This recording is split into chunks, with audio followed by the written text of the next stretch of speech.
بسم اللہ الرحمن الرحیم۔ معزز ناظرین السلام علیکم، امید کرتا ہوں کہ آپ سب خیریت سے ہوں گے۔ دوستو، آج کی اس ویڈیو میں ہم اعتکاف کے حوالے سے بات کریں گے۔ اعتکاف کے اندر کون کون سی چیز ضروری ہے اور کون کون سی چیز ضروری نہیں ہے۔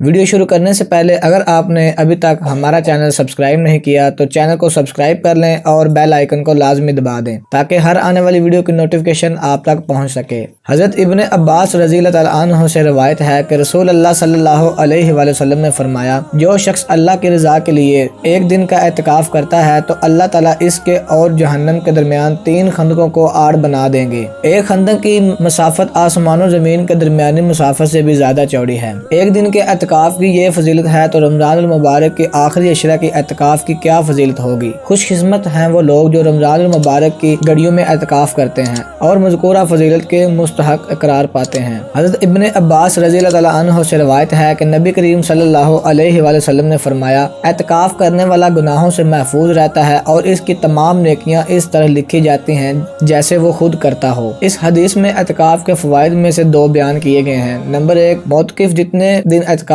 کرے گا اتنے دن گناہوں سے بچا رہے گا۔ نمبر 2، جو نیکیاں وہ باہر کرتا تھا، مثلا مریض کی عیادت، جنازے میں شرکت، غربا کی امداد، علماء کی مجالس میں حاضری وغیرہ، اعتکاف کی حالت میں اگرچہ ان کاموں کو نہیں کر سکتا لیکن اس قسم کے اعمال کو ثواب اس کے اعمال نامے میں لکھا جاتا ہے۔ حضرت عائشہ رضی اللہ تعالیٰ عنہ فرماتی ہیں کہ رسول اللہ صلی اللہ علیہ وآلہ وسلم رمضان کے آخری عشرہ میں اعتکاف فرمایا کرتے تھے اور فرمایا کرتے کہ لیلۃ القدر کو رمضان کی آخری راتوں میں تلاش کرو۔ گویا اعتکاف سے مقصود لیلۃ القدر کو پانا ہے جس کی فضیلت 1000 مہینوں سے زیادہ ہے۔ نیز اس حدیث میں لیلۃ القدر کو تلاش کرنے کے لیے آخری عشرہ کا اہتمام بتایا گیا ہے۔ ماہ رمضان کے آخری عشرہ میں کیا جانے والا اعتکاف سنت موقوتہ علی الکفایہ ہے، یعنی بڑے شہروں کے محلے کے کسی ایک مسجد میں اور گاؤں دیہات کی پوری بستی کی کسی ایک مسجد میں کوئی ایک آدمی بھی اعتکاف کرے گا تو سنت سب کی طرف سے ادا ہو جائے گی۔ اگر کوئی اعتکاف نہ کرے تو سب گناہگار ہوں گے۔ اعتکاف کے بعض مسائل اس طرح ہیں۔ رمضان کی سنت اعتکاف کا وقت 20واں روزہ پورا ہونے کے دن غروب آفتاب سے شروع ہو کر عید کا چاند نظر آنے تک رہتا ہے۔ معتکف کو چاہیے کہ وہ 20ویں دن غروب آفتاب سے پہلے اعتکاف والی جگہ پہنچ جائے۔ عورتوں کو مسجد کے بجائے اپنے گھر میں اعتکاف کرنا چاہیے۔ اعتکاف کی حالت میں جائز کام، کھانا پینا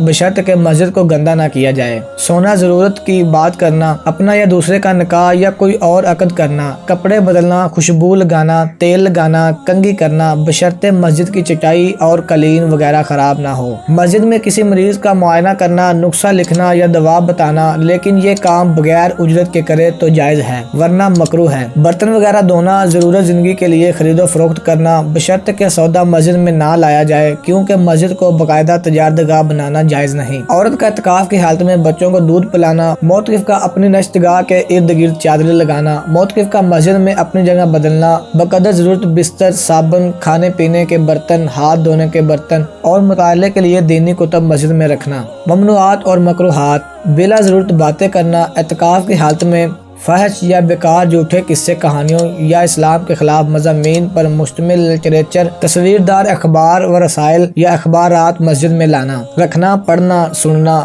ضرورت سے زیادہ سامان مسجد میں لا کر بکھیر دینا، مسجد کی بجلی، گیس وغیرہ بلا وجہ استعمال کرنا، مسجد میں سگریٹ یا حقہ پینا، حاجات طبیہ، پیشاب یا پخانہ اور استنجے کی ضرورت کے لیے معتکف کا باہر نکلنا ہے جن کے مسائل درج ہیں۔ اگر مسجد سے متصل بیت الخلاء بنا ہوا ہے اور اسے استعمال کرنے میں کوئی حرج نہیں ہے تو وہیں ضرورت پوری کرنی چاہیے، اور اگر ایسا نہیں ہے تو دور جا سکتا ہے، چاہے کچھ دور جانا پڑے۔ قضاء حاجت کے لیے جاتے وقت یا واپسی پر کسی سے مختصر بات چیت کرنا جائز ہے بشرط کہ اسے ٹھہرنا نہ پڑے۔ دوستو، امید کرتا ہوں کہ آپ کو ویڈیو اچھی لگی ہوگی۔ ویڈیو اچھی لگی تو ویڈیو کو لائک کریں، چینل کو سبسکرائب کریں اور بیل آئیکن کو لازمی دبا دیں تاکہ ہر آنے والی ویڈیو کی نوٹیفیکیشن آپ تک پہنچ سکے۔ ملتے ہیں نیکسٹ ویڈیو میں، تب تک کے لیے اللہ حافظ۔